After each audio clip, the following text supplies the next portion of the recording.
ciise siyaad rooble oo ah 72 jir ka tirsan jaaliyadda Soomaalida ee dalka Norway gaar ahaan xaafadda Birke ayaa ku dhaawacmay weerar uu ku soo qaaday nin Norweji ah xilli uu ku sugnaa ilinka hore ee hoygiisa.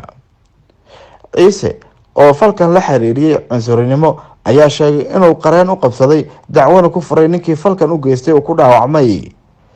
telefishinka qaranka Soomaaliyeed ayaa ku booqday hoygiisa si uu uga warhelo sida ay wax u gaareen ciise waxa uu ka warramay waxa dhacay.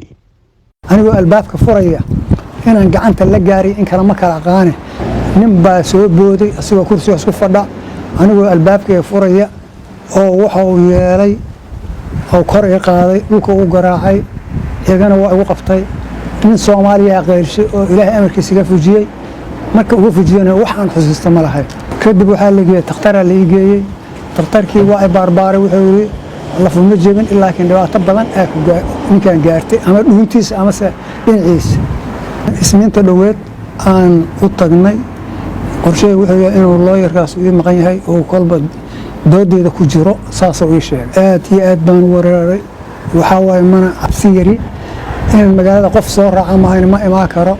odagan waa saaxiibkay gurigan wada degannahay saaxiibaan nahay annaga israacna annaga soo noqonna odagan arrin xun baa ku dhacday oo cunsurinimo aniga ana u arkay nin xoog badan odagan 72 jir weeye odag ilaa hadda feeraha xanuuna dhiig buu tufaa.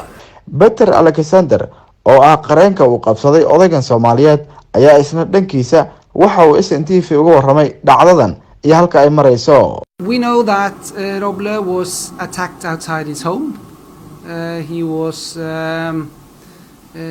tried strangled. dalka Norway oo kamid ah dalalka caalamka ugu nabadda iyo nolosha wanaagsan ayaa muddooyinkii u dambeeyay waxa ku soo badanayay falal cunsurinimo la xiriira iyadoo ay ugu dambeysay weerarkii dhawaan oo nin hubaysan ku qaaday masjid ku yaala xaafadda Barum kaasi oo isku dayeen waxyeello u geyso dad muslimiin ah oo masjidka ku sugnaa xilligaasi. Bashir Khaliif Gani, SNTV, Oslo.